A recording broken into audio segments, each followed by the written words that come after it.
Salam alaikum. Donc, on va commencer un nouveau chapitre. C'est ce qu'on appelle les tableaux.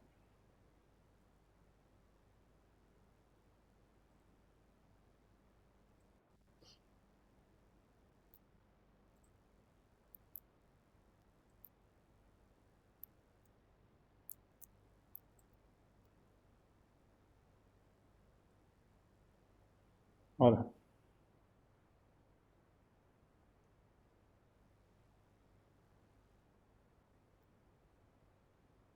Donc, on va présenter un nouveau type de problème. Ce qu'on a vu jusqu'à présent, donc, c'était des problèmes où on utilisait des boucles. Maintenant, je vais poser un nouveau type de problème et on va voir comment est-ce qu'on peut le résoudre. Donc, soit une compétition dans laquelle participent 5 joueurs. Alors, dans ce jeu-là, chaque joueur il va obtenir un score, donc une note. Et à la fin de la compétition, l'organisateur, donc celui qui a organisé la compétition, il va récompenser les joueurs qui ont eu un score, donc une note supérieure à la moyenne des scores obtenus. Je donne un exemple. Supposons qu'on a 5 joueurs qui ont obtenu les scores suivants, donc des notes 10, 70, 5, 20 et 3. À la fin de la compétition, donc, on va calculer la moyenne. Donc, c'est la somme divisée par 5. On trouve 21,6. Alors, dans ce cas, l'organisateur, qu'est-ce qu'il va faire? Donc, tous les scores qui sont supérieurs à la moyenne, il va les récompenser. Les joueurs qui ont eu un score supérieur, il va les récompenser. Donc, le 10 est inférieur, non. 70, oui. 5, non. 20, non. 3, non. Donc, seul le deuxième joueur qui sera récompensé. Je donne un autre exemple. Supposons que maintenant, les scores sont 15, 70, 5, 60 et 58. On calcule toujours la moyenne. Je trouve 41,6. Et donc, dans ce cas, le 15, non, il est inférieur. Le 70, il est supérieur. Je le prends, je vais le récompenser. Le 5, non. Le 60, oui. Et le 58, oui. Donc, dans ce cas, dans cette partie, 3 joueurs seront récompensés. Le deuxième, le quatrième et le cinquième. Parce qu'ils ont eu des notes, des scores supérieurs à la moyenne. Alors, supposons qu'on vous demande maintenant d'écrire un algorithme qui va afficher les scores de ces joueurs récompensés. Bon, les données en entrée de ce problème-là, donc c'est les 5 scores des joueurs, des 5 joueurs. On peut les nommer de S1 à S5. En sortie, bon, je n'ai pas besoin d'une variable en sortie, c'est juste un affichage. Je vais afficher les scores qui sont supérieurs à la moyenne. Le traitement, donc comment je passe des données au résultat ou à la sorte des entrées aux sorties. Les traitements, donc on doit calculer la moyenne d'abord, ensuite faire des comparaisons pour l'affichage. C'est-à-dire chaque score qui sera supérieur à la moyenne, je vais l'afficher. On a donc besoin d'une variable moyenne pour calculer les moyennes. L'algorithme, je propose cette solution, donc algorithme compétition, donc on a les 5 scores qui sont des entiers, et on a une moyenne qui est un réel. Donc je demande les 5 scores, lire S1, S2, S3, S4 et S5. Je calcule la moyenne. Ensuite, je vais dire les joueurs récompensés sont. À chaque fois, je compare. Si S1 est supérieur à la moyenne, alors écrire le joueur ayant le score S1. Là, il est récompensé. Sinon, il n'est pas récompensé. Donc, je ne fais rien. Ce n'est pas la peine d'afficher parce que je ne fais rien. Le deuxième, la même chose. Donc, si S2 est supérieur à la moyenne, si S3, S4 et S5. Donc, la solution, elle est claire, c'est simple. J'ai 5 joueurs, c'est facile, 5 lignes, c'est pas méchant. Donc, pas mal pour un début. Alors maintenant, notre compétition est devenue célèbre. Ça veut dire qu'il y a maintenant, puisqu'il y a des récompenses, il y a plusieurs joueurs qui veulent y participer. Alors maintenant, on a actuellement environ à 200 joueurs. On est environ à 200 joueurs. Il faut donc modifier l'algorithme, parce que là, on a fait un algorithme pour 5 joueurs seulement. Vous allez me dire, c'est simple. On fait comme la dernière fois. On utilise une boucle. La dernière fois, on a vu des exemples courts où on avait ce type de problème. On a voulu se faire la somme des 5 premiers nombres. Maintenant, on a les 500 premiers nombres. C'était pas possible de déclarer 500 variables. Donc, on avait posé un problème, d'où on avait introduit les boucles. Et on a dit maintenant, on pouvait transformer le problème Tana, ou on pouvait résoudre le problème Tana en utilisant des boucles. C'est bon, vous allez me dire, bon, donc on va faire la même chose. Ok, on va faire la même chose. Donc, si on va suivre l'algorithme de la dernière fois, donc les scores S, c'est pas la peine de déclarer 200 scores. Vous allez me dire qu'on a déclaré un seul entier A, l'exemple précédent, le cours précédent. On a un compteur qui va compter de 1 à 200. Et on a une somme pour calculer la somme qui sera utilisée pour calculer la moyenne. Donc je vais dire écrire donner les 200 scores, les 200 joueurs. J'initialise la somme à 0 comme on l'a vu d'habitude. Lorsque vous avez une somme, on initialise toujours à 0. Je boucle pour y allant de 1 à 200, lire le score et mettre à jour la somme, cumuler dans la somme. Je boucle 200 fois, je calcule la moyenne, c'est bon, j'ai la moyenne. Maintenant, je vais dire écrire les joueurs qui sont récompensés sont une boucle pour y allant de 1 à 200. Si S est supérieur à la moyenne, alors écrire le joueur ayant le score S. Donc, il est récompensé. C'est OK? Vous êtes d'accord? Est-ce que c'est bon? Alors, je trouve que vous avez dit oui. Pour moi, non. Il y a un problème. Il y a un problème dans cette boucle d'affichage. Jusqu'au calcul de la moyenne, je suis d'accord. Jusque-là, je suis d'accord, totalement, entièrement d'accord. Par contre, non. Pourquoi non? C'est parce qu'on a utilisé une seule variable S, et donc lorsqu'on est en train de lire, vous savez bien qu'une lecture écrase ou bien efface ce qui était avant. Alors je vois là, vous dites comment la moyenne est calculée. La moyenne, c'est ça. C'est la somme des notes divisée par le nombre de notes. C'est la formule de la moyenne. Qui va la moyenne? Donc vous faites la somme des différents scores, la somme des différentes notes des joueurs, et je divise par le nombre de joueurs. 1 10, 1 20, la moyenne c'est 10 plus 20 divisé par 2. Par la boucle, on l'a vu la dernière fois, par la boucle, je vais faire la somme, je vais calculer la somme de la boucle, donc de 1 à 200, je demande le score du joueur 1, le score du joueur 2, le score du joueur 3, le score du joueur jusqu'à 200, et à chaque fois je cumule, je fais la somme égale la somme, l'ancien, qui était 0, plus le score du 1, plus le score du 2, plus le score du 3, donc je suis en train de calculer la somme ici.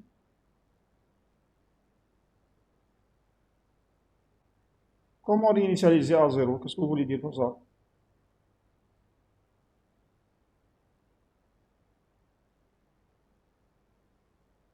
Addo, qu'est-ce que tu initialises à 0?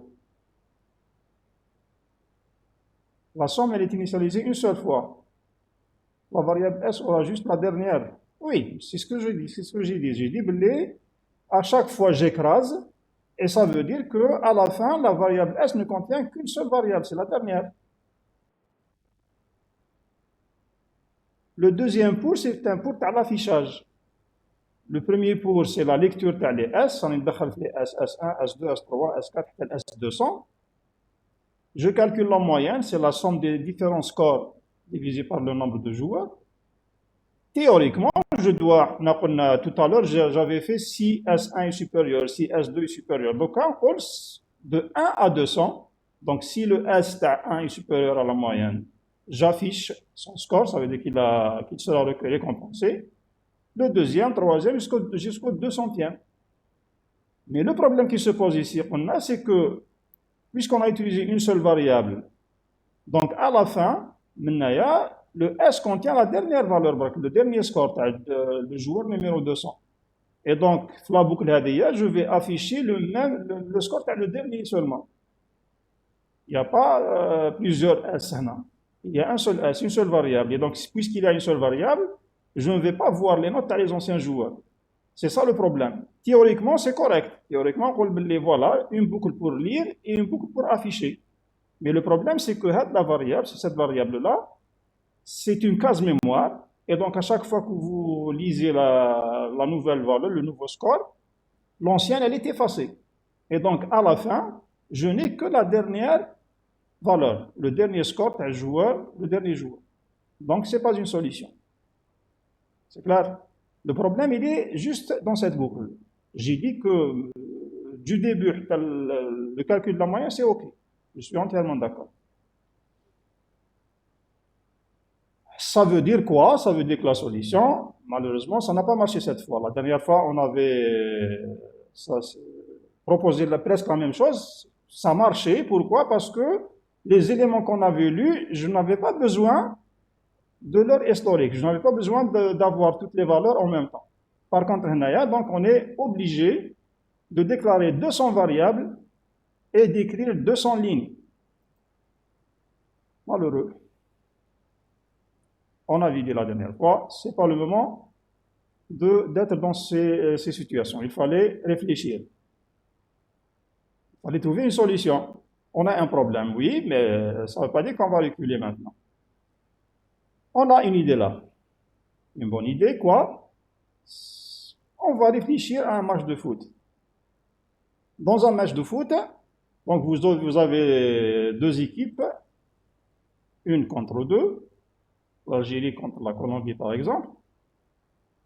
Alors vous voyez sur la TV, on vous affiche le drapeau de l'Algérie, le drapeau de la Colombie, et on dit c'est la rencontre entre l'Algérie et la Colombie. Mais vous avez des joueurs de l'équipe d'Algérie et vous avez des joueurs de l'équipe de la Colombie. Et dans un match de foot, on ne va pas parler et dire que A, B, C, c'est-à-dire les joueurs à dos, ils vont jouer contre X, Y et Z. On n'a jamais vu ça. Chaque fois, le speaker, le rapporteur, il va dire que c'est l'équipe telle A contre l'équipe 2. Mais l'équipe 1, elle est composée de joueurs. Et chaque joueur possède un numéro. Et lorsque le rapporteur commence à rapporter le match, qu'est-ce qu'il va dire? Lorsqu'il va, par exemple, dire que la balle elle est chez tel joueur, s'il oublie son nom, il peut utiliser son numéro. Donc il n'est pas forcé de connaître le nom de tous les joueurs. Bon, si c'est des équipes qu'il connaît, donc il peut reconnaître les noms, donc chaque joueur avec son nom. Mais sinon, il peut simplement dire que c'est le joueur numéro X de l'équipe 1. Ça veut dire que vous avez des joueurs à manipuler, je peux les regrouper en équipes et parler d'équipe contre équipe, comme je peux manipuler chaque joueur à part. L'idée est là. Donc l'idée est de regrouper les variables dans un ensemble de variables, qu'on lui donne un nom, c'est le nom de l'équipe, et identifier chaque variable par son numéro. Si on revient à notre compétition, donc on avait besoin de 200 variables, les scores, donc score 1, score 2 jusqu'à score 200, ça représente les joueurs de l'équipe. Donc si on passe en mémoire, ça va être chaque variable, chaque score, il sera représenté par une case mémoire. On a, c'est pratiquement impossible de déclarer 200 variables. On peut, bon, à la limite 200, j'accepte. Mais supposons que la compétition devient encore plus célèbre, on dit que 1000 joueurs. Est-ce qu'on va être possible, est-ce que ça sera possible de déclarer 1000 variables et ensuite lire, c'est-à-dire comparer, faire 1000 comparaisons, donc 1000 lignes? Impossible, c'est pratiquement impossible. Donc il faut penser à une autre solution. Donc la solution, c'est quoi? C'est de dire que je vais regrouper tout ça dans une équipe. Au lieu de déclarer chaque variable à part, je déclare une équipe. Donc nous allons les regrouper. Ensuite, chaque variable, elle sera reconnue par juste son numéro. Ce n'est pas la peine de donner le nom. Et donc, je vais avoir ça. Je regroupe toutes les variables l'une à côté de l'autre. Chacune, elle a un numéro de 1 jusqu'à 200. Et je vais nommer toute cette équipe-là, je la nomme S. Et maintenant, je peux déclarer, au lieu de déclarer de S1 à S200, je déclare une équipe. Et je vais dire que l'équipe Hadia, elle contient 200 joueurs, c'est tout. C'est exactement ce qu'on appelle un tableau. Donc si on revient à la définition informatique, on dit qu'un tableau est une structure de données qui sert à stocker dans une même variable un nombre fini d'éléments de même type. Et chaque élément du tableau est identifié par un indice, un numéro. Ça veut dire qu'au lieu de déclarer plusieurs variables en même temps, je déclare une seule. Elle doit avoir un nombre fini d'éléments regroupés. Et ces éléments-là doivent être du même type. Une équipe de foot, par exemple, des joueurs qui font du karaté ou qui font de la boxe, par exemple. Si je prends des joueurs de foot, c'est des joueurs de foot. Si je prends des joueurs de handball, ce sera des joueurs de handball. Si واحد يدير tennis, يدخل في l'équipe تاع handball, par exemple. Alors, comme tout objet, on a dit qu'on va les regrouper dans une variable, un objet. Et on a vu que chaque objet, il était défini par les fameux trois caractéristiques qu'on a vu les premiers cours. Donc, un nom, un type et une valeur. Alors là, en plus de ça, en plus du nom, du type et de la valeur, qui sont des caractéristiques standards à tout objet informatique, puisque ça c'est une nouvelle structure, on lui rajoute une autre caractéristique, qui est la taille. Le nom, donc c'est l'identificateur du tableau, c'est le nom de la variable. Le type du tableau, c'est le type commun de ces éléments qui le regroupent, parce qu'on a dit qu'il regroupe des éléments du même type. Donc le type commun des éléments, ça sera le type du tableau. La valeur du tableau, c'est la valeur des différents éléments qui composent le tableau, parce qu'on a dit qu'il stocke plusieurs éléments dans un nombre fini. Justement, le nombre fini, c'est la taille. Donc la taille, c'est le nombre d'éléments qui le regroupent. Donc lorsqu'on parle de tableau, vous avez le nom du tableau, vous avez le type du tableau qui est le type de ces éléments, vous avez la valeur du tableau qui est la valeur des différents éléments qui le regroupent, et vous avez la taille du tableau qui est le nombre d'éléments qui le regroupent. C'est très simple. Donc à partir de maintenant, on manipule une équipe au lieu de manipuler des joueurs chacun à part. Alors on distingue deux types de tableaux. Il y a ce qu'on appelle les tableaux à une dimension, appelés aussi des vecteurs, et on a des tableaux à deux ou bien plusieurs dimensions. Ce que nous allons voir, c'est juste la deuxième dimension. Mais sachez qu'il y a des tableaux à plusieurs dimensions. Donc, ou bien des tableaux simples, linéaires, sur une dimension, c'est comme des vecteurs pour la géométrie en mathématiques, ou bien des tableaux à deux dimensions, c'est ce que représentent les matrices en mathématiques. Plusieurs dimensions, c'est lorsqu'on fait intervenir des tableaux dans l'espace, ou bien on fait intervenir la dimension de temps, la quatrième dimension, donc ça devient un tableau avec 4 dimensions, ainsi de suite. Bon, nous allons commencer avec le plus simple, qui est les vecteurs, donc les tableaux à une dimension. Alors si on revient à notre informatique, à notre machine, il faut dire à la machine que je vais utiliser une variable de type tableau. Comment le faire? La déclaration, donc, voilà comment je vais la faire. Comme toute variable, comme on a l'habitude de déclarer des variables, donc je donne le nom du tableau, l'identificateur du tableau, ID tab. Maintenant, on apprend un nouveau mot-clé. Le voilà, tableau. Donc je vais dire ID hada, ce n'est pas une variable simple. Vous vous souvenez que lorsqu'on avait fait les premiers cours, je vous ai dit, vous avez les 5 types de base. Et ensuite, à chaque fois qu'on avance dans le cours, on va définir d'autres structures, d'autres types. Et bien voilà, le premier type qui n'est pas simple, c'est-à-dire qui n'est ni entier, ni réel, ni caractère, ni booléen, ni... qu'est-ce qu'on avait vu? Les 4, je pense. Entier, réel, caractère et booléen. Voilà, les 4. Alors dans ce cas, ce n'est pas un entier, ce n'est pas un réel, ce n'est pas un booléen, ce n'est pas un caractère, mais c'est un ensemble de tout ça. C'est un ensemble d'entiers, c'est un ensemble de booléens, c'est un ensemble de caractères, c'est un ensemble de réels. Donc, j'utilise un nouveau mot-clé qui s'appelle tableau. Lorsque la machine voit tableau, ça veut dire qu'elle va savoir que je vais avoir plusieurs variables qui sont l'un à côté de l'autre, c'est comme des frères adjacents.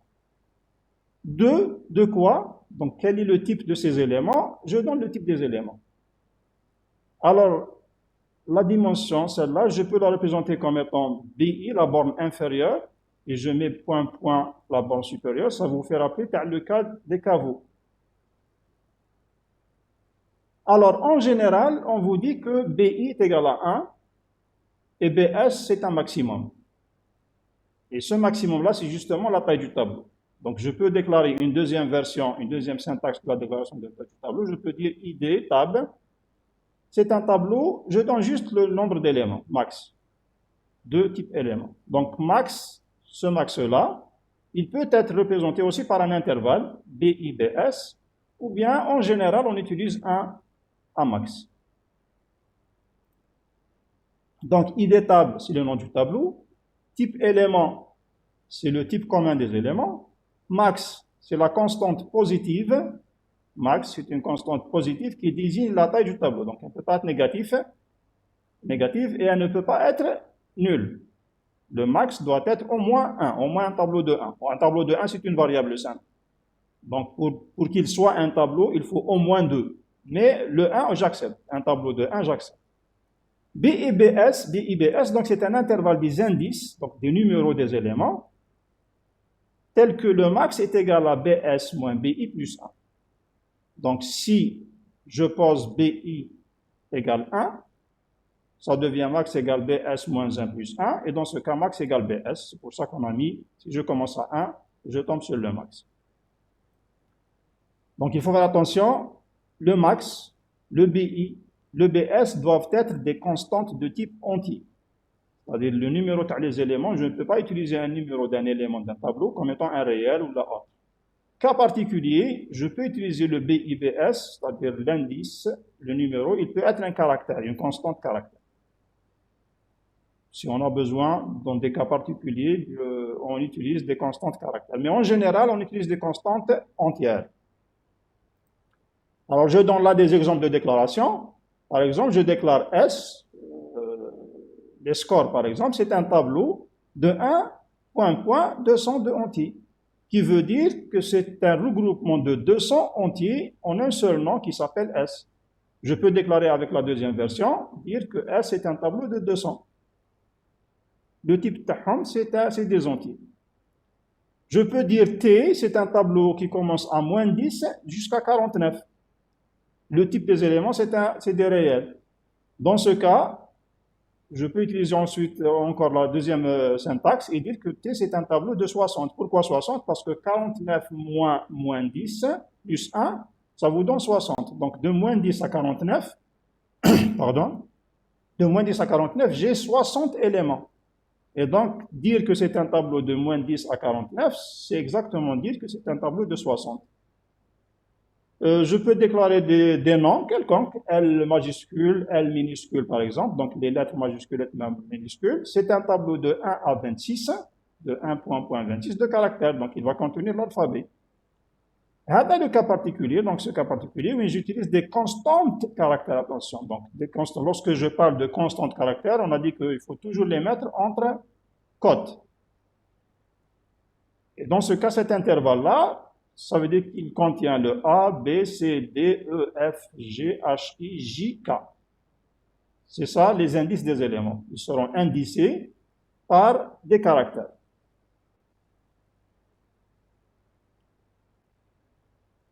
Bien. Par contre, des fausses déclarations, si je déclare par exemple S est un tableau de 1 à N, de entiers, si je déclare tableau de N entier, si je déclare de moins 10 à moins 49, si je déclare de moins 60, ou bien de A, K sont les cotes, ce sont des fausses déclarations. C'est-à-dire c'est fou. Pourquoi? Elle est fausse, pourquoi? Parce qu'on a dit que N doit être une constante. Si je mets N, ça veut dire que c'est une variable.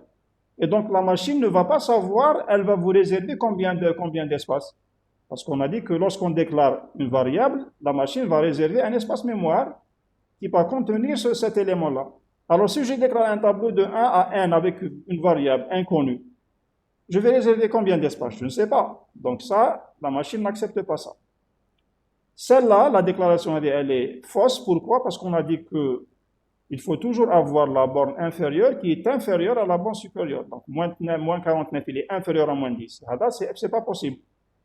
C'est pas possible parce que la valeur qui vient là, elle doit être inférieure à celle qui vient la deuxième borne. La troisième déclaration, elle est fausse aussi parce qu'on a dit que le maximum doit être positif strictement. Si je mets une valeur négative, je n'accepte pas. Et enfin, la dernière, elle est refusée parce qu'on a dit que B et BS doivent être des constantes. Or que si je mets A non pas entre cotes, ça devient une variable. Le K non entre cotes, ça devient une variable. Et donc, cet intervalle de A point K n'est pas connu. Et donc, cette déclaration, elle est refusée. Donc, si vous la faites, on vous compte que c'est une erreur. Par contre, si je déclare une constante, parce qu'on a dit au niveau de la déclaration, je peux déclarer des constantes, des variables ou bien de nouveautés. Donc, si je déclare une constante n égale à 200, maintenant, lorsque je passe aux variables, je peux déclarer S est un tableau de 1 à n. Dans ce cas, parce que le n, il devient connu, il devient une constante. Donc, dans ce cas, c'est OK. J'accepte. Pourquoi? Parce que le n n'est plus une variable. Il est égal à 200. Et puisque la machine passe d'abord par les constantes, donc elle sait qu'est-ce que c'est que n. Et donc, lorsque vous demandez une réservation de 1 à n, elle sait bien que ce n est égal à 200. OK, c'est bon, je continue. Oui, monsieur. Bien. Alors, une fois qu'on a déclaré maintenant, qu'est-ce qu'on peut faire avec ces tableaux-là? Quelles sont les opérations qu'on peut effectuer sur les tableaux? Parce qu'on a vu que chaque fois qu'on a défini un type, on a défini le type entier, je vous ai dit, le type entier, voilà ce qu'on peut faire.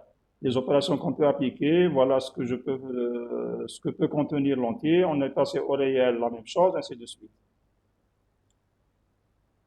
Alors vous dites pourquoi A et K sont de type entier? Non, j'ai dit que si je mets A et K sans les cotes, ça devient des variables. C'est des identificateurs, c'est des noms. Et donc, ils sont inconnus. S'ils sont inconnus, je n'accepte pas. Toute borne inconnue n'est pas acceptée dans la déclaration des tableaux. Il faut que les éléments des indices, les représentants des indices doivent être des constantes, caractères ou bien entiers. Et en général, c'est des entiers. Avec les codes, ça devient une constante. Ça veut dire qu'il va prendre le code ASCII de A, et non pas le A comme étant un nom de variable. Donc, le code ASCII de A, c'est un 60 de quelque chose comme ça. Donc, si je mets le A entre codes, c'est comme un numéro. C'est pour ça qu'on accepte les caractères entre codes. C'est clair? Alors, qu'est-ce que je peux faire avec les tableaux?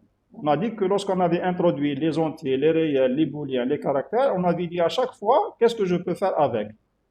Maintenant, qu'est-ce que je peux faire avec les tableaux?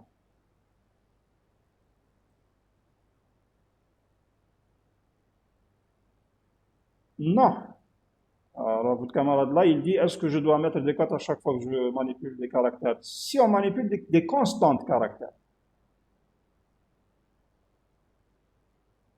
Si je manipule des constantes de caractères, je dois les mettre entre cotes. Et si je manipule des caractères en tant que variables, je ne vais pas mettre des caractères. Je peux déclarer par exemple SC, c'est un caractère.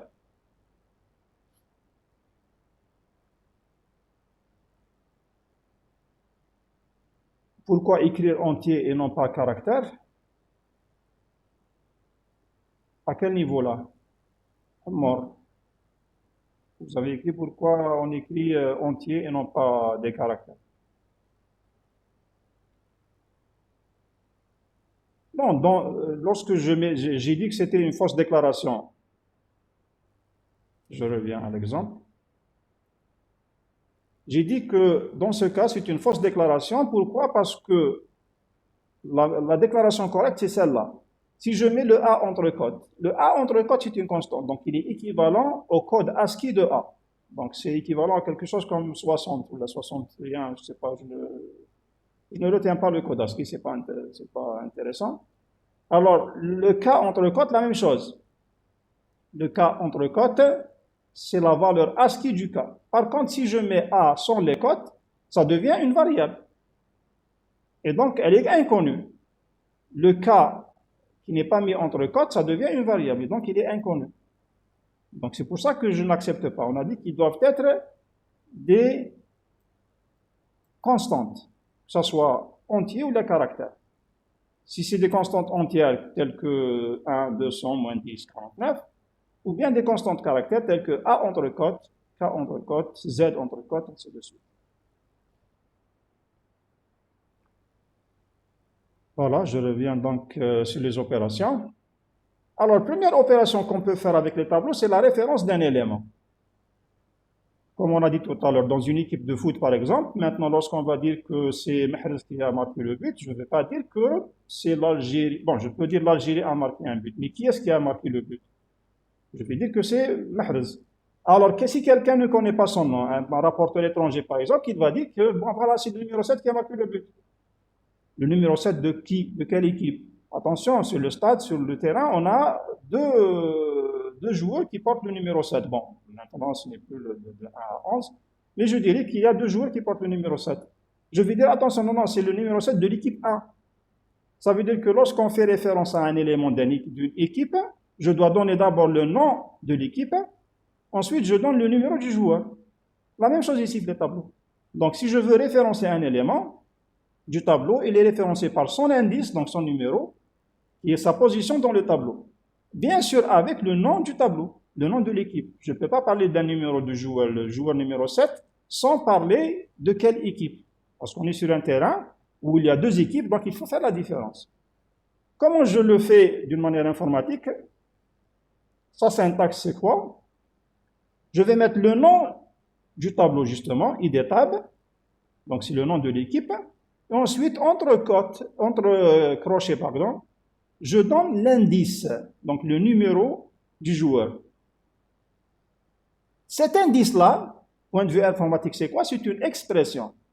Et on a vu qu'est-ce que c'est qu'une expression. Mais c'est une expression du type arithmétique, parce qu'on a vu qu'il y a des expressions de base, des expressions arithmétiques, des expressions booléennes. Dans ce cas, cet indice-là doit être une expression de type entier, ou bien une constante caractère. C'est clair? Donc, si je dis par exemple S de 1, je fais référence à l'élément numéro 1 dans le tableau. Si je mets T de 10, je fais référence à l'élément 10, qui se trouve donc à la 10e position dans le tableau T. Si je mets une expression arithmétique tab de 2 fois i plus 3, sachant la valeur de i, par exemple, i égale à 0, ça devient 2 fois 0 plus 3, c'est 3. Si i égale à 5, c'est 2 fois 5, 10 plus 3, 13. Donc ça sera le 13e élément du tableau. Je peux mettre L maj entre cote S. Entre cote S, ça veut dire qu'il va prendre le S, le code du S. C'est la position S. Si on déclare un tableau de A à Z, donc ça sera A, B, C, D jusqu'à S, et la position S va vous donner, donc vous faites référence à l'élément qui se trouve à la place S. Alors, un élément référencé maintenant se comporte exactement comme une variable indépendante. C'est-à-dire qu'une fois qu'on a fait référence à un élément, maintenant, c'est comme si on peut oublier le tableau. Maintenant, on ne parle plus de l'équipe. Si je vais dire maintenant le joueur numéro 7 de l'équipe A, de l'équipe 1, ça y est. Donc, je peux dire c'est lui qui a marqué le but, c'est lui qui a fait une triple, c'est lui qui a pris un carton jaune, c'est lui qui a pris un carton rouge. C'est comme si je disais qu'un joueur indépendant, qui n'a rien à voir avec l'équipe, il a marqué le but, un joueur indépendant, il a pris un carton jaune, ainsi de suite. Donc, si je reviens à notre exemple, on avait un regroupement de 200 variables, donc de 200 cases mémoire, qui étaient adjacentes, l'une à côté de l'autre, c'est comme des frères. Chacun, il a un numéro. Et vous avez le nom de famille, le nom de l'équipe. Alors, si je fais référence à la 4e position, donc au 4e élément du tableau, une fois que je fais référence, je dis S de 4, parce qu'on a dit qu'on va le mettre entre crochets. Dans ce cas, c'est exactement comme si je dis S4. Parce qu'on avait dit que je déclare S1, S2, S3, S200, je les regroupe dans un tableau. Alors, une fois qu'on fait référence à au quatrième élément, il devient comme si c'était une variable à part qui n'a rien à voir avec l'équipe, qui s'appelle S4. Donc, toutes les actions qui peuvent être appliquées à un élément indépendant peuvent être aussi appliquées à l'élément référencé. Quand je parle maintenant de tableau de entiers, tout ce qu'on peut faire avec les entiers peut se faire avec les éléments d'un tableau d'entiers. Si je dis que c'est un tableau de réel, tout ce qui se fait avec les réels, chose qu'on a vu déjà, peut se faire avec les éléments d'un tableau de réel, et ainsi de suite. Donc c'est très simple. C'est un regroupement. Toutes les opérations qu'on a vues précédemment, elles restent valables pour les éléments du tableau. Donc je peux dire, pour une lecture par exemple, lire S4, si c'est une variable isolée, elle est équivalente à lire S de 4, entre crochets, parce qu'on a dit que S de 4 joue le rôle de S4. Je peux afficher S4 une variable indépendante, comme je peux afficher un élément du tableau qui se trouve à la quatrième position, écrit S de 4. Donc vous voyez qu'il se comporte exactement de la même manière. Dans une affectation, par exemple, je dis que S4 reçoit 26, c'est équivalent à S de 4 reçoit 26. C'est exactement le même comportement. Je peux dire X reçoit S4, comme je peux dire X reçoit S de 4.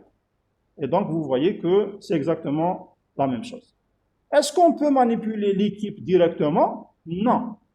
Je ne peux pas dire lire S, sachant que S est un tableau.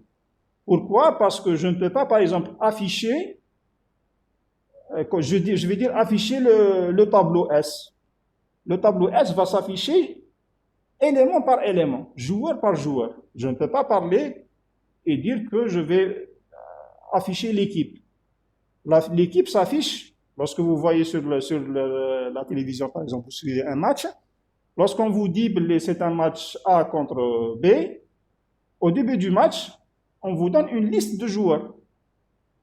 On ne va pas dire, voilà, j'affiche les éléments d'équipe A et je donne A seulement. Vous devez détailler maintenant. Vous devez détailler et donner élément par élément. Gardien de but, c'est tel, ailier gauche, c'est tel, ailier droit, le central, ainsi de suite. Donc, vous donnez tous les éléments de l'équipe. Là aussi, donc, je ne peux pas manipuler et dire, par exemple, le tableau T reçoit tel. Un tableau ne reçoit pas. C'est un élément du tableau qui reçoit. Afficher un tableau, non. Afficher un élément du tableau, oui. C'est clair? La lecture et l'écriture d'un tableau se fait élément par élément. Je ne peux pas lire le tableau en entier. Donc, si je suppose, par exemple, un tableau, je déclare un tableau de 1 à 4, de point 4, deux entiers. Ça veut dire que c'est un tableau qui est composé de 4 cases. Qu'est-ce qui se passe en mémoire? Je vais réserver 4 emplacements mémoire, contigus, l'un après l'autre, numérotés de 1 à 4, et tout ce bloc-là s'appelle S. C'est bon? Et donc, si je veux maintenant remplir les éléments du tableau, je ne peux pas dire S reçoit. Parce que si je dis S reçoit, je dois donner plusieurs valeurs. Donc, ce n'est pas possible. On a vu que l'affectation, je n'ai qu'un seul élément que je peux mettre dans un autre élément. Et donc, je ne peux pas mettre S reçoit tel. Ce que je peux faire, c'est 4 actions. Si je veux, par exemple, remplir 10, moins 5, 3, 8 dans le tableau, je vais le faire élément par élément. Je ne peux pas dire S reçoit 10, moins 5, 3, 8. C'est impossible. On a vu que l'affectation, c'était affecter un objet ou une expression à un objet. Une expression, ce n'est pas de ce type. Il n'y a pas de virgule dans une expression. Donc, ce que je dois faire, c'est exécuter la première action. Lire S1.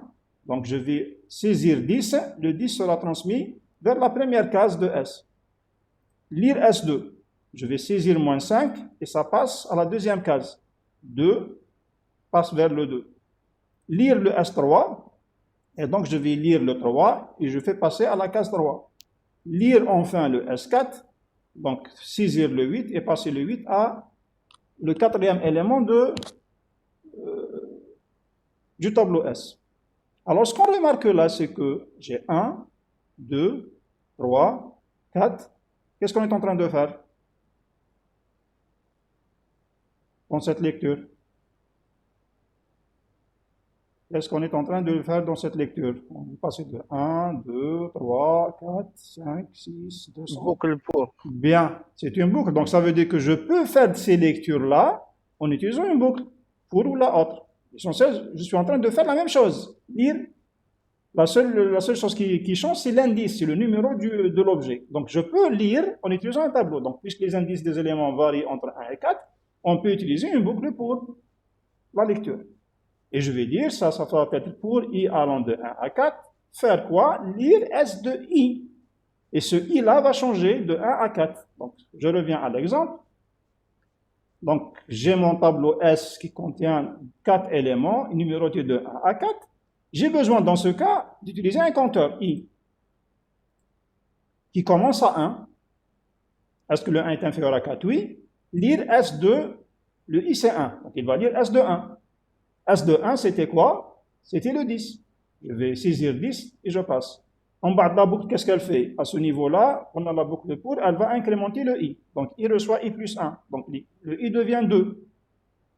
Le i devient 2. Est-ce qu'il est inférieur à 4? Oui. Donc, je vais lire encore une fois. Je vais lire le deuxième élément. Et après, je vais incrémenter le i. Il devient 3. Je reviens de la boucle. Le 3 est inférieur. Donc, je vais lire le quatrième, qui est moins 8. Ensuite, le i passe i plus 1. Je viens à la boucle. Est-ce que 5 est inférieur à 4? Non, j'arrête. Et donc, on a pu lire 4 éléments dans une boucle. Au lieu de faire lire S1, lire S2, lire S2, lire S2, on a mis une boucle lire S2i. La même chose peut se faire pour l'affichage. Donc, je vais boucler. Au lieu de mettre lire, je vais mettre écrire. Donc, c'est bon, c'est intéressant. Alors, si on revient maintenant à notre compétition, ça veut dire qu'en utilisant cette nouvelle structure, on peut résoudre le problème. En utilisant un tableau contenant les scores des joueurs, au lieu de variables séparées. Au lieu de déclarer S1, S2 jusqu'à S200, je vais dire que c'est un tableau de 200. Et donc, notre algorithme, il devient comme suit. J'avais dit que la première partie, c'était exactement la même chose. La seule différence, c'est que je déclare un tableau, au lieu de déclarer S1, S2, S3, je déclare S, c'est un tableau de 1 à 200 maximum. De quoi? De entier. J'avais besoin d'une somme pour calculer la moyenne, et d'un compteur dans ce cas parce que j'utilise une boucle, et du résultat de la moyenne qui est un réel. Donc je vais dire, donner les scores des 200 joueurs. La même chose, j'initialise à 0. Tout à l'heure, pour 5 joueurs, on avait mis lire S1, lire S2, lire S3, lire S5. Lorsqu'on est passé à 200 joueurs, on avait dit qu'il fallait déclarer 200 variables et faire 200 lignes, ainsi de suite. Là, je ne vais pas faire ça. C'est une boucle, à travers une boucle, comme on vient de le voir juste avant. Pour i allant de 1 à 200, faire quoi? Lire S de i. Le S, donc, c'est un tableau qui va contenir les scores. Pour i égale à 1, ce sera S de 1, S de 2 jusqu'à S de 200. À chaque fois que je lis une valeur, je cumule. Somme reçoit 100 plus S de i. Et donc, ça, c'est une boucle de lecture. J'ai rempli le tableau. Au lieu de mettre 200 lectures, il suffit de mettre une boucle, comme on l'a vu sur l'exercice du cours précédent. Je calcule la moyenne. Maintenant, je vais dire les joueurs récompensés 100. Alors là, c'est OK. Tout à l'heure, on avait dit si S est supérieur à moyenne. Maintenant, je ne vais pas mettre S, je vais mettre S de I. Et donc, la première itération, lorsque j'entre à la boucle, je vais dire est-ce que S de 1 est supérieur à moyenne. La prochaine fois, est-ce que S de 2 est supérieur à la moyenne? Ensuite, S de 3. Donc, je retiens toutes les notes, tous les scores, ils sont sauvegardés dans le tableau.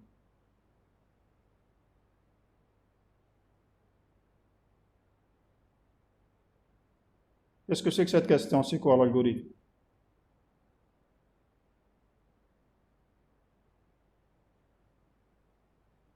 Mehdi Ayman, c'est quoi ta question? C'est le même exemple de tout à l'heure. On est toujours sur le jeu avec la compétition où il fallait récompenser les joueurs qui ont un score supérieur à la moyenne. Tout à l'heure, on avait dit la même structure, sauf qu'on avait utilisé S ici.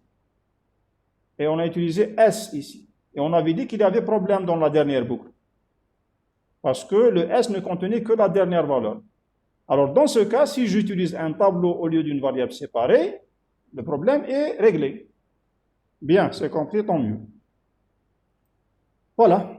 On peut généraliser maintenant, comme on l'a fait pour le calcul de la somme des n éléments, le chapitre précédent. Supposons que notre compétition maintenant elle devient encore plus célèbre, donc je ne sais pas il y a combien de joueurs. En général, je vais dire qu'il y a n joueurs. Et donc la solution devient juste avec un n. Donc je vais rajouter la taille de la table. Mais faites attention, le n ne doit pas dépasser la taille maximale du tableau.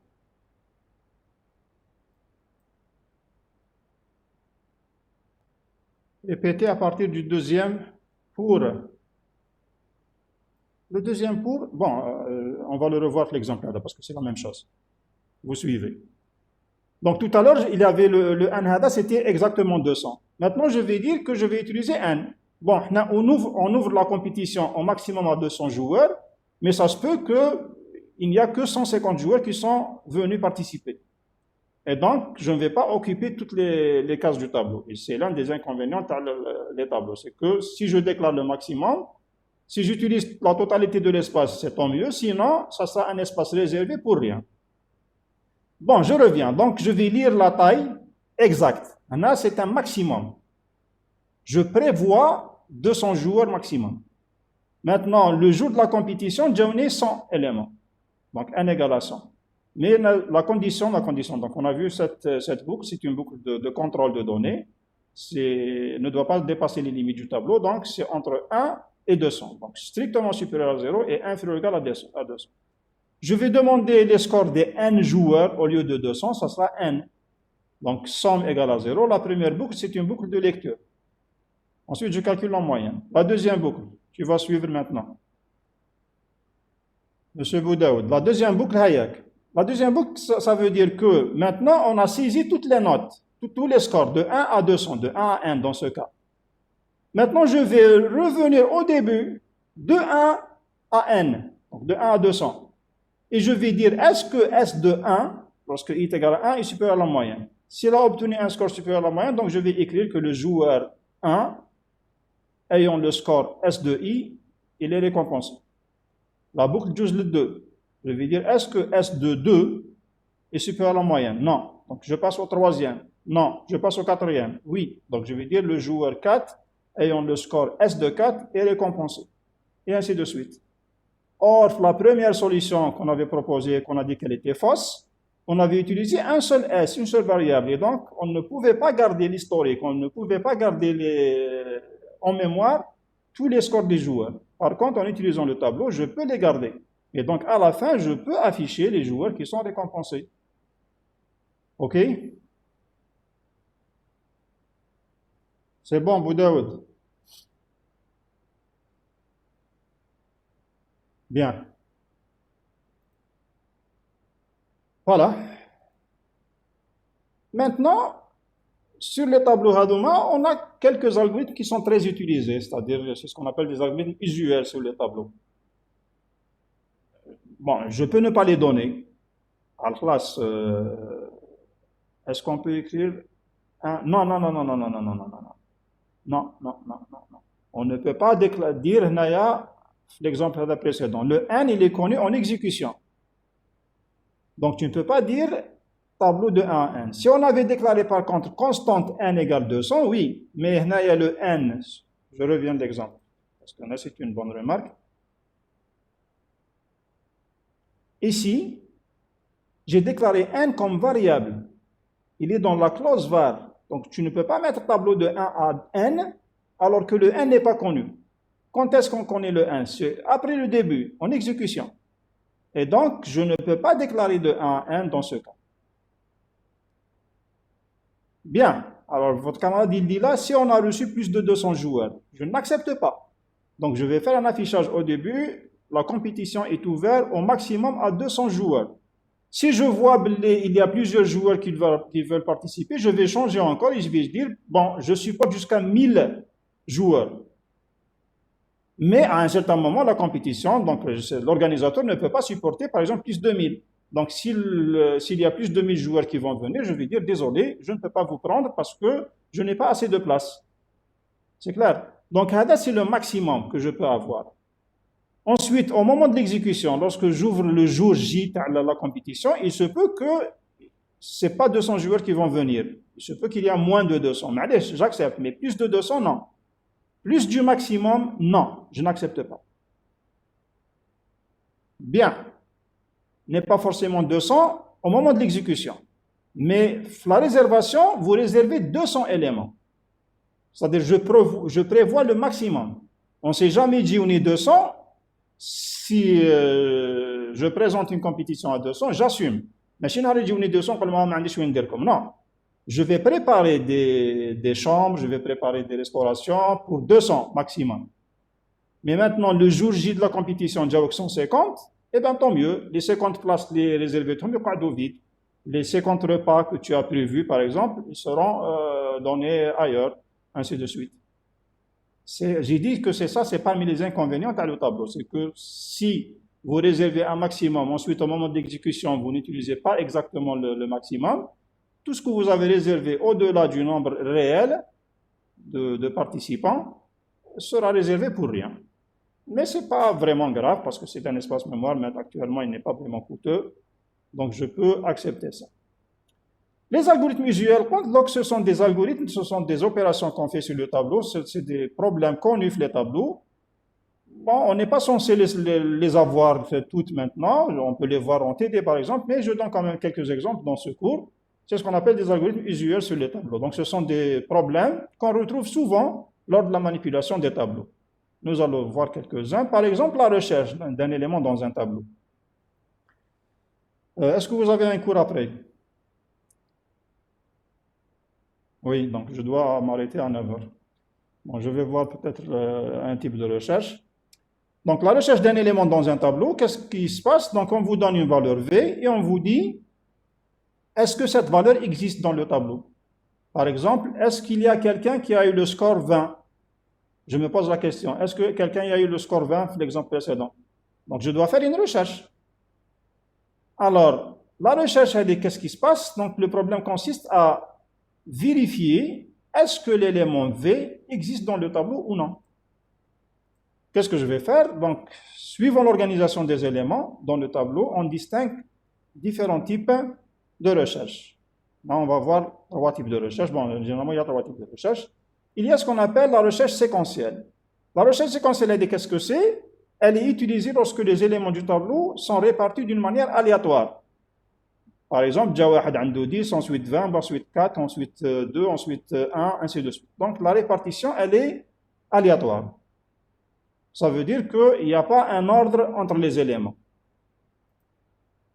Alors dans cette méthode, la recherche consiste à parcourir le tableau un par un.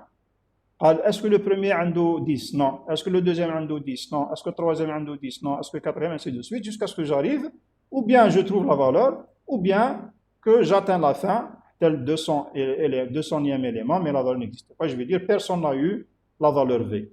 Donc, si je veux simuler, on se donne un tableau T, par exemple, de 7 éléments.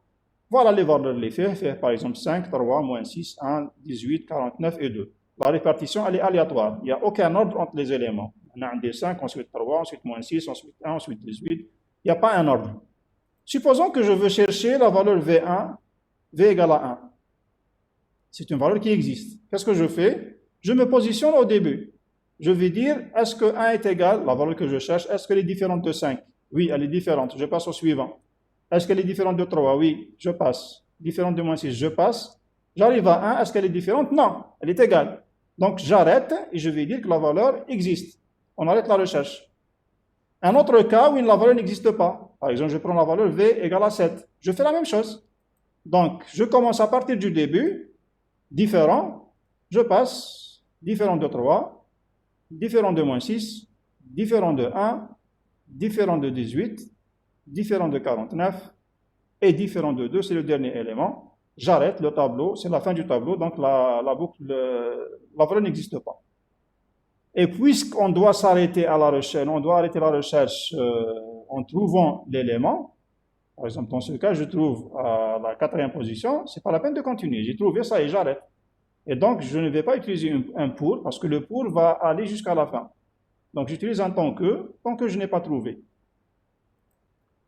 Donc, l'algorithme de recherche séquentielle peut se poser comme suite. Donc, je propose un tableau, par exemple, le maximum c'est 100 éléments. Bon, le maximum, il peut être n'importe quoi.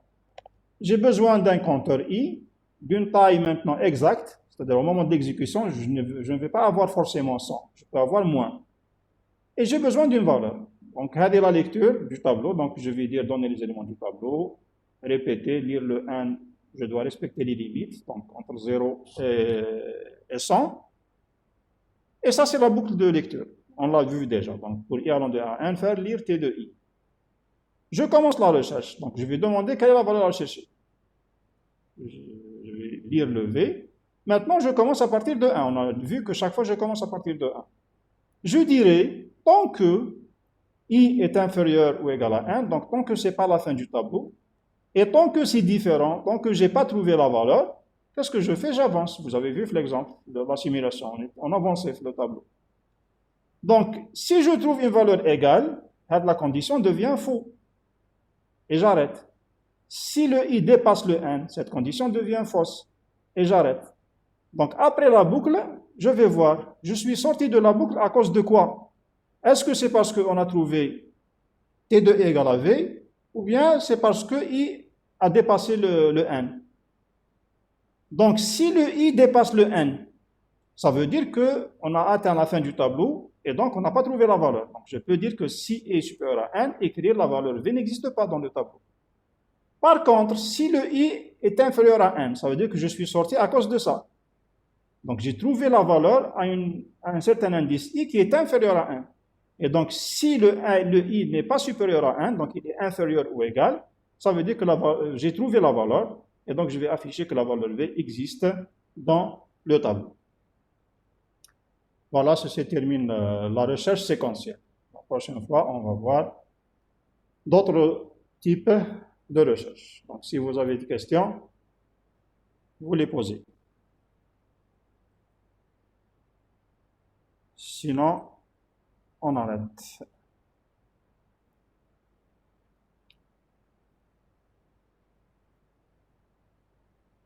Est-ce que vous avez des questions? Monsieur, لو كان نحبوا نعرفوا كونستانت في لابارتي الاخر ديكلاغي لي فاريابل كونستانت Oui. اسكو لازم نمدوا لها قيمه ولا نقدروا حتى كي ندخلوا للبرنامج باش نمدوا له قيمه؟ Non, non, non, la constante, لازم قبل ما تدخل كامل البرنامج. C'est-à-dire, une fois déclarer la constante. Une fois تبدا l'exécution entre début et fin, ça y est, on ne peut pas changer la constante. C'est clair? La constante, elle est intouchable. Une fois تقول باللي n égale à 200, max égale à 200, point à la ligne. Place. Tu ne peux pas changer au moment de l'exécution. Z. Ida a dit que la valeur qu'on doit chercher, elle existe plusieurs fois dans le tableau. Oui, c'est un autre problème. Là, on va dire que lorsque je la trouve la première fois, j'arrête. C'est pas la peine de continuer. L'essentiel, est-ce qu'elle existe? Bon, elle existe. Donc, le problème, autrement, elle existe combien de fois, c'est autre chose. Peut-être là, on va le voir en TD. Mais pour le moment, est-ce qu'elle existe? Bon, elle existe une fois ou plusieurs fois, l'essentiel, elle existe. Donc, si je trouve la première fois, on peut le elle existe. C'est pas la peine de continuer. Maintenant, le cas, elle existe, elle est apparue combien de fois? Elle existe 5 fois, 10 fois. Dans ce cas, c'est un autre problème. On va voir en TD comme exercice. C'est une bonne question. C'est une bonne question, donc c'est une bonne remarque. OK. Est-ce que vous pouvez envoyer le cours? Bien sûr, comme d'habitude. Après la séance, je vais envoyer le cours. Bon, le TD à 13h30. Donc, on va continuer avec la série dans les boucles. C'est pas les tableaux. Une fois qu'on termine la série, on passe aux exercices de ce cours-là. C'est bon? Merci. Donc, je vais arrêter.